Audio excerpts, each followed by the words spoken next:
யோ ஏயா உட்காந்துக்கிட்டே தூங்குற?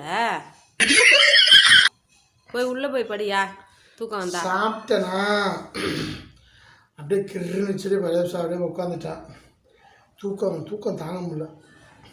நீ சாப்பிட்டியா மலரு? சாப்பிட்டேன். நான் என்னது சாப்பிட்டேன்னு அக்கறையாக கேட்குறீங்க இன்னைக்கு?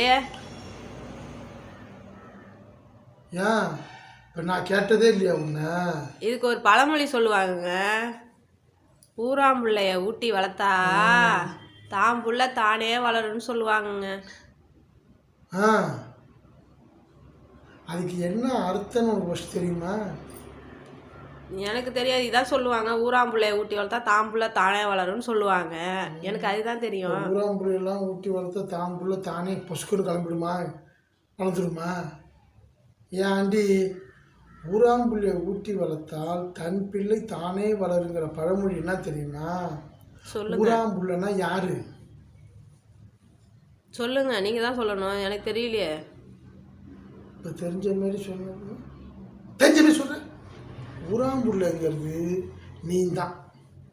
நீ எங்கள் வீட்டுக்கு வந்திருக்கீல, நீ ஊரா வீட்டு பொண்ணு தான். நீ ஊரா வீட்டு பொண்ணு எங்கள் வீட்டுக்கு வந்துருக்க, உனக்கு ஊட்டி வளர்த்தா என் பொண்ணு என் பிள்ளைங்க தானே வளருங்கிறது தான் பழமொழி. ஓஹோ, அதுக்கு இதுதான் அர்த்தமாங்க? ஆமாம், அப்புறம் என்ன? நான் ஊராம்பிள்ளைக்கு ஏதாவது கொடுத்து நம்ம வளர்த்தோம்னா நம்ம பிள்ளை தானே வளரும்னு நான் நினச்சிக்கிட்டேங்க. நல்லா அப்படி கிடையாது.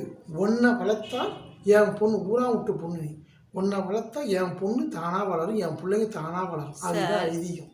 தெரிஞ்சுக்க ஃபஸ்ட்டு. சரிங்க. போய் இப்போ வேலையை பாடுறி. இதுக்கே நீ சொல்றிய மலரு சொல்லுங்க. இதுக்கே நீ சொல்றிய.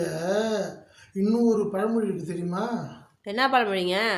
ஒத்தா ஓப்படியானா என்னன்னு சொல்லுவோம். எதுக்கு அது வந்துச்சு? ஒரு குடும்பத்தில் அண்ணன் தம்பிங்க கல்யாணம் பண்ணியிருந்தாங்கன்னா ஒத்தா ஓப்படியான்னு சொல்லுவாங்க அவங்க பொட்டாட்டிங்களை. அதுக்கு பேர் தான் ஒத்தா ஓப்படியா. அதுதான் உனக்கு தெரியும். ஆமாம், அதான் சொல்லுவாங்க. அது கிடையாது. அப்புறம் என்னங்க அர்த்தம்? ஒத்தா ஓப்படியாங்கிறது ஒரு வீட்டில் கூட்டு குடும்பமாக இருப்பாங்க. ஆமாம். 4 பேர் அண்ணன் தம்பிங்க இருப்பாங்க. ஆமாம். அதில் வர்ற மனைவிலாம் இருக்காங்க தெரியுமா? ஆமாம். வர்றவங்க எல்லாம் நீ சொல்கிறது அது ஒத்தாக அப்படியாங்கிற. ஆமாம். அந்த ஒத்தாக அப்படியான அந்த கதையே அவங்க வீட்டில் மாமியார் என்ன சொல்லுவாங்கன்னா, ஒரு நாள் போய் இந்த அரிசி எடுப்பாங்க ஒரு படி. அந்த ஒரு படி எடுத்து ஆக்குவாங்க. மறுநாள் இன்னொரு பொண்ணு அந்த அதே படியை எடுத்து ஒரு படி எடுத்து ஆக்கும். இன்னொரு நாள் ஒரு படி எடுத்து ஆக்கும் இன்னொரு பொண்ணு. 3 மருமகளும் ஆக்குவாங்க. அந்த 3 பேரும் அவங்க எல்லாருமே என்னது வேறையாக இருந்தாலும் அரிசி மட்டும் ஒருத்தவங்க போய் மட்டும் தான் எடுப்பாங்க. அது மட்டும் 3 பேரும் ஒன்றாவே எடுப்பாங்க. ஒரு படியால். நல்லா தெரிஞ்சுக்கோ. அதுக்கு பேர், பழமொழிக்கு பேர் ஒரு படியால்பாங்க. ஒரு படி எல்லாருமே எடுத்து ஆக்குறாங்கல்ல. ஒரு படி எல்லாருமே டெய்லி ஒருத்தவங்களே இன்னொருத்தவங்க அந்த அதை மட்டும் தான் 3 பேரும் ஒன்றா தொடுவாங்க. ஒரு படியால் தான் காலப்போக்கில் ஒத்தா ஓப்படியான்னு ஆகிப்போச்சு. ஓஹோ, அதுக்கு இதான் அர்த்தமா? ஆமாம். இப்போ எங்கே கூட்டு குடும்பமாக இருக்குது.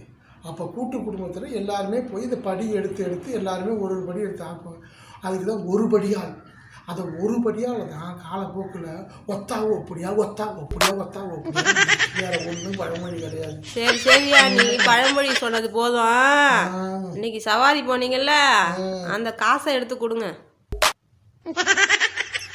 பரவாயில்லையே, இதில் கரெக்டாக இருக்கே நீ.